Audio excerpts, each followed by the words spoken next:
Hey, everybody, welcome back to the Seahawk Boys Fearless and Very Smart NFL YouTube channel. Great to have you back here again.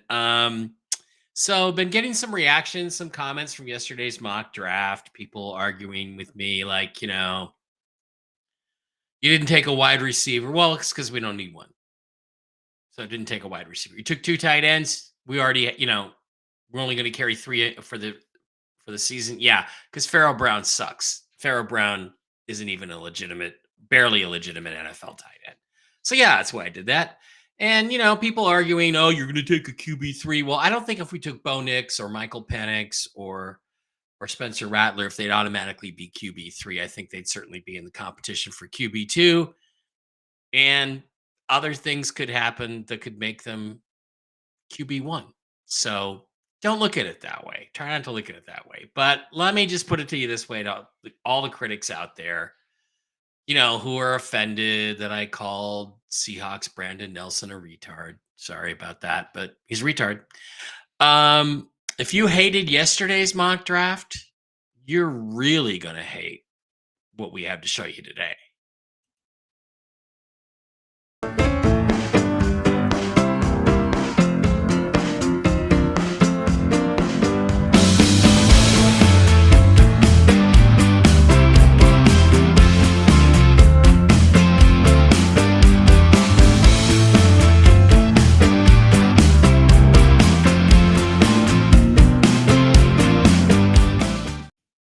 Okay, welcome back. It's great to have you guys here. There's a few of you out there, and I know I'm pissing some people off, and it's not really my intent. I mean, in a lot of my other interactions on social media, I like to piss people off, but I'm not here doing that. I'm here because I care about what happens to the Seattle Seahawks. I'm a Seahawks fan. I always have been. There's other things going on in the world. We're on the brink of World War III. We've mismanaged our economy. There's a lot of big things we could be talking about. But in between talking about those things on my other shows, I like to talk about football. And I care about the Seahawks. And I do feel like the current management of this organization has completely mismanaged this football team, especially the last couple of years. Pete and John, the clown show, was bad enough. But now we're into the John only show, and we don't know if it's going to be a clown show or not. I want to take a quarterback because that's how you get great in the NFL. That's how you win Super Bowls. If you look back in the last 25 years, there's only 3, 4, 5 guys who were not drafted in the first round at quarterback who won Super Bowls. One of them was Russell Wilson. And let me just tell you, you're not going to get lucky twice in a row. You're not going to get lucky twice in 10 years and find a Hall of Fame franchise Super Bowl winning quarterback like Russell Wilson in the third or the fourth or the fifth or the sixth or the seventh round. Now, Brock Purdy's a really good player, and I do think if the 49ers continue to put a good team around him, that he does have a chance to win a Super Bowl someday. As a game manager type, even though I honestly think Purdy's better than that. But that's very rare. There are only two top Super Bowl winning Hall of Fame franchise quarterbacks that have won Super Bowls in the last 25 years that weren't taken in not just the first round, but the high first round: Tom Brady and Russell Wilson. You can argue Drew Brees because he was the 33rd overall pick. He was the first pick in the second round, but that's basically a first round pick. Everybody else, even Trent Dilfer. Trent Dilfer was a high top 10 first round pick. So that's why I say what I say. That's why I'm pushing this issue. That's why I'm, I guess, stirring things up. But you want to really get stirred up? Well, some interesting things came out today. Now, there's a guy out there on Twitter called Hawkmania, and I don't really know him from Adam. I don't know who he is. I've never heard of him before I started doing this show, but he puts out some interesting stuff. I'm not sure how reliable it is, but he put out a tweet today, which I thought was really quite interesting. And let's just take a quick look at what it said. He said, okay, 3 Seahawks players who could be traded during the draft, according to Lee Vowell of 12th Man Rising. I don't know who Lee Vowell is, but apparently he's a guy who's been around for a while. Prediction number 3, Geno Smith to the Las Vegas Raiders for their second round selection. Okay, I think that's funny because nobody's going to give us a second round pick for Geno Smith. I don't believe we could get a seventh round pick in 2024 for Geno Smith, maybe in 2025. But as you will see, that doesn't make, that doesn't make it makes a lot of sense in terms of the salary cap for the Seahawks. And if you go draft a quarterback, it makes more sense. But yesterday, my bro and I, well, we'll talk about that in a second. Abraham Lucas for a late round pick. I would disagree with that 1,000%. We do have some tackles coming up behind them. We do have some of the potential. In my mock draft yesterday that everybody hated, I drafted Matt Gonzalez to play tackle, and we also have George Fant. But I would hate for that to happen because I think it's too soon to give up on a very promising young player who played like a first or second round pick after being taken in the third round. So, it could just be that maybe there's some issue going on there. But the number one rumor, and you can read about it on 12th Man Rising, is DK Metcalf to move up in the draft to the Los Angeles Chargers first round pick, number 5. Now, just last night, as we were walking the dog, my bro, Seahawk boy Dave, and I were chatting, and he came up with a scenario under which the Seahawks trade DK Metcalf to get up in the first round to take the quarterback. And I fought against it. I don't like it. DK Metcalf is our best player. He is one of our only real star players. I mean, Devon Witherspoon and Kenneth Walker are not really star players yet. They're good players. They're not star players. So this upsets me a lot. But then after this rumor came out today, which is not from Seahawk boy Dave, I begin to think about it more. And I begin to think about in what context does this actually make any sense? And it kind of does. So let's start out. Let's first go back to the mock draft board, and let's take a look at whether or not the Seahawks could even get up to the number 5 pick from where they are now at number 16. We'll share that tab over there and make sure we're all working. Okay, so we're going to set it up as just a quick 2-round mock draft because we're going to get a second round pick out of this. We're going to enter the draft here, and we're going to pick Seattle and the Los Angeles Chargers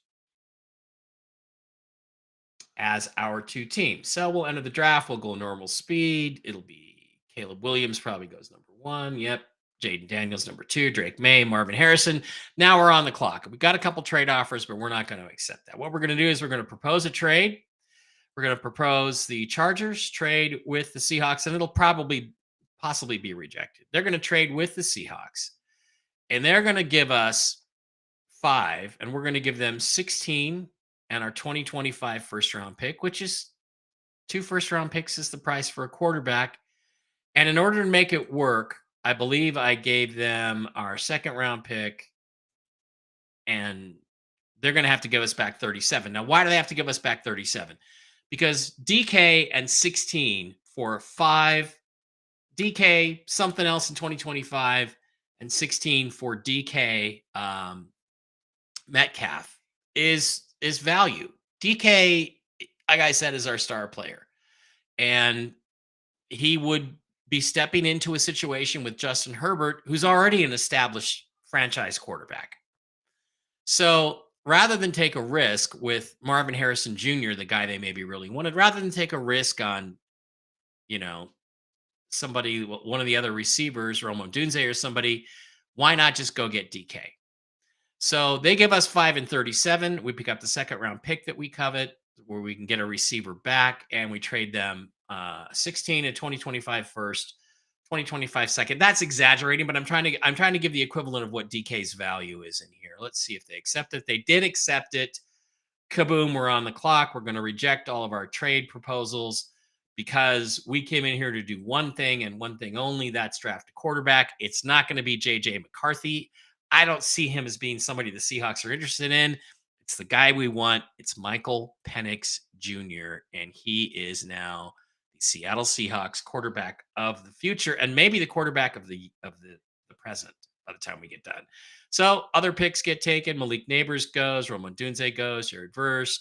We beat everybody to the punch. We're now on the clock at 16 as the Los Angeles Chargers. We've got our receiver. We have other needs. We have cornerback. We have center. We have offensive tackle. We have defensive tackle. We only have one trade offer, and that's to go all the way back to 28, but pick up a second round pick back and pick up a 2025 second from the Minnesota Vikings. Now, if I'm the Chargers, do I want to do that or do I want to stick and pick? Because if corner is a need, I have a chance to pick up a cornerback right here. I also have a chance to pick up the quarterback that I want, which is JJ McCarthy. Now, this is interesting because I could do another deal here. I could make a proposal to the Minnesota Vikings, and I seriously doubt this is going to go through because I think in order to make it work, you have to pick Minnesota first. But let's just say that JJ McCarthy did make it to 16, and I wanted to go with my Michigan quarterback. What about trading Justin Herbert to the Vikings? And we'll just try something and see if it works. What about trading Justin Herbert? Yeah, it's not going to work. What about trading Justin Herbert um, to the Vikings? In return, we get JJ McCarthy right here at 16. We get 17, and they've made trades already, 17 and 23. But the Vikings did they come up? No, they didn't come up. How'd they end up at 17? They must have traded back out of 11 after we took Penix. Okay. Um, yeah, we gave the 11 to the Jaguars and got 17 and 48. So the question is, what do we do here as the Chargers? I don't think we're going to do anything in particular in terms of cornerback being a need. Why not do something even more impressive? Why not take Byron Murphy, the defensive tackle, to build that Harbaugh defense? Now, Liatu Latu goes. A lot of the offensive linemen go. Fatanu goes all the way to the Packers at 25. Wow, the Chiefs do not take a receiver or a corner. Okay, so we're sitting here at 37. We've got offers. We're not trading for anything for next year. We could trade back from 37 to 44 and pick up 112, but we're gonna reject that. We're gonna stick at pick. We're gonna go to offense. We're gonna take our wide receiver to replace DK Metcalf. Now, Lad McConkey is a really good receiver. Reliable wide out who runs great routes, catches everything thrown in his direction. He's 5'11. Smooth as well as fluid. Da, da, da, da, da. I can't see us being interested in a receiver like this to replace DK Metcalf. But we have on the roster right now, we have Jackson Smith-Njigba. We have Tyler Lockett, who's got 2 years left on his deal. And we have Jake Bobo. So we do need to get some talent here. I think knowing the Seahawks, they go for the big athletic talent. Devontae Walker is sitting there, 6'3", 192, athletic receiver who flashes big playability, uses his hands to separate, turns on his burst with a quick step and makes catch stride, runs outstanding routes. Sounds like the guy. Just to do a little bit of due diligence. Johnny Wilson, massive college receiver whose best position at the next level is likely tight end. Probably not a good selection for us there. Jalen McMillan is still there. He's 6'1". Roman Wilson is still there. But if the draft falls this way, I think Devontae Walker is the pick for the Seahawks to replace DK Metcalf. So we've traded DK Metcalf in the 16th pick and maybe some other stuff to make the trade work. But we've got our quarterback of the future and we've got our replacement for DK. So as the rest of this draft plays out throughout the second round, a lot of players going. Wow, the Eagles took a safety. Wow. Jalen Polk goes. Andre Sweat goes. And so on and so forth. So here's what we got. We gave up DK Metcalf.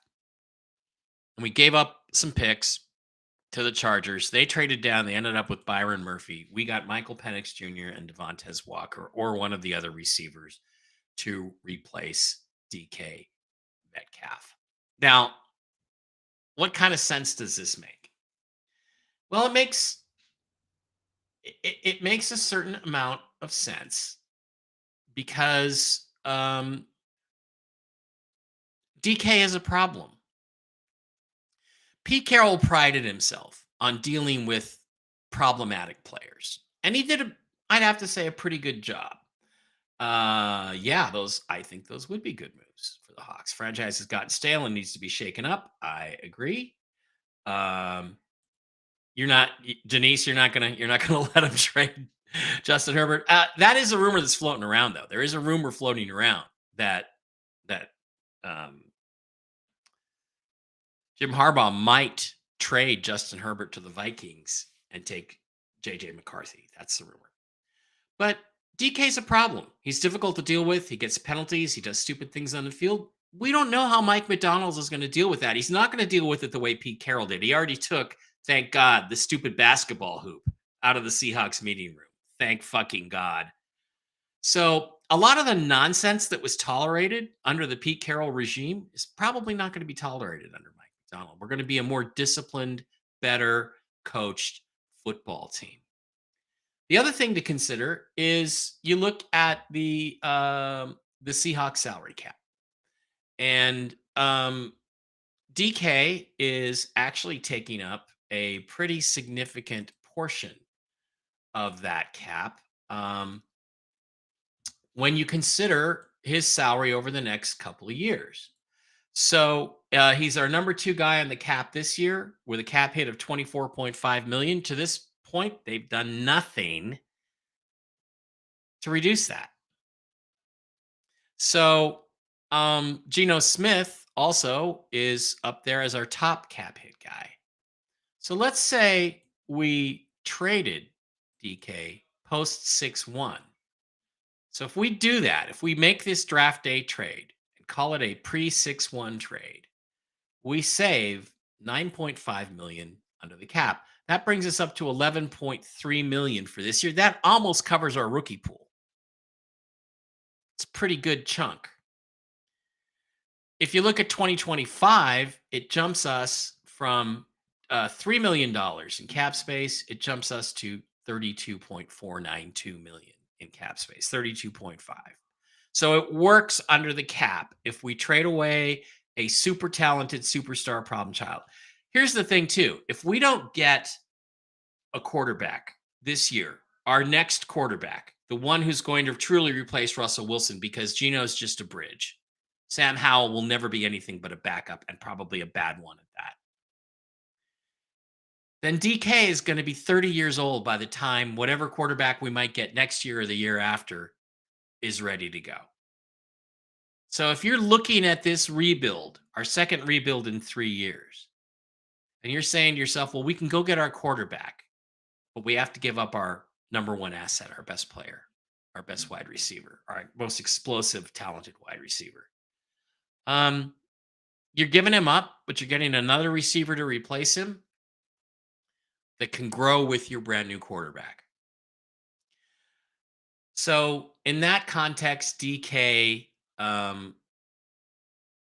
makes a certain amount of sense. Trading DK makes a certain amount of sense. Am I against it? Yeah.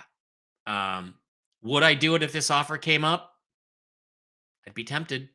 And if my head coach was telling me, I don't want this guy on my team, I don't want to deal with him, he's a jerk, he's a problem, but Harbaugh does want to deal with him, great, you have him.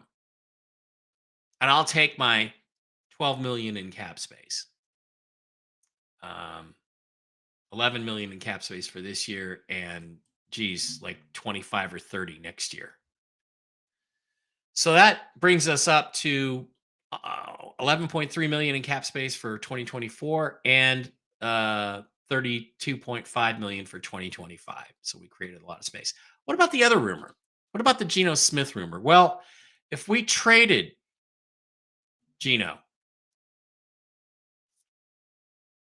pre-June 1st, we lose about 600,000 in cap space. So not much. Drops us down to 10,696,000. But look what it does to our 2025 cap. We go up to $71 million in cap space to spend on new players for this football team.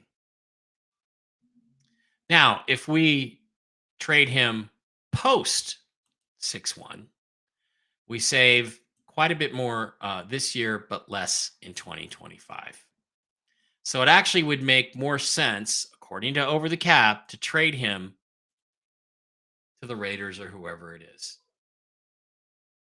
So both those rumors make sense from this scenario. And then you got Gino off the team. You've got an experienced quarterback in Sam Howell fighting it out with Michael Penix Jr. to be the Seahawks starting quarterback. I honestly think it makes a little too much sense. It makes a little too much sense. Let's see. Seahawk boy, Dave. What about the Chargers cap hit? Well, they don't really have a cap hit because they're not trading a player. But let's go look at the Chargers and see if they could pull this deal off.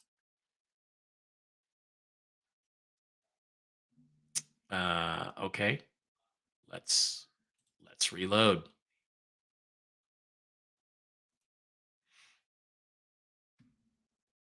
Wow, the Chargers do not appear to have it's not appear to have a salary cap. I don't know. I can't check it, but we'll check that later at some point.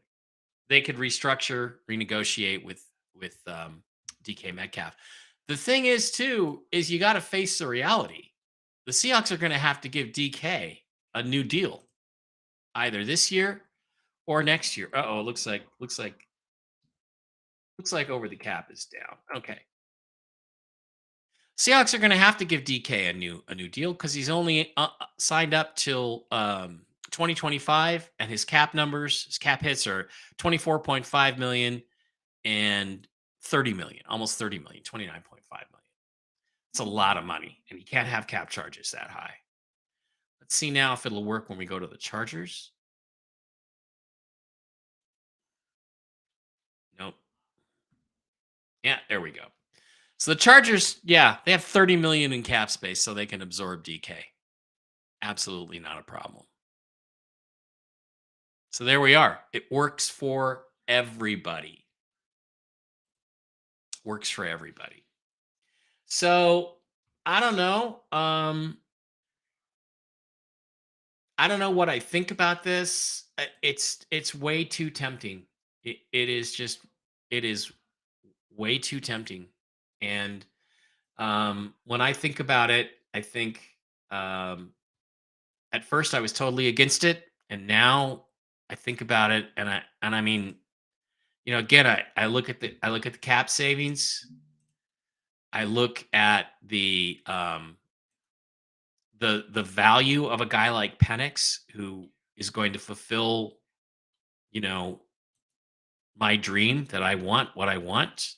Um, it makes a little too much sense.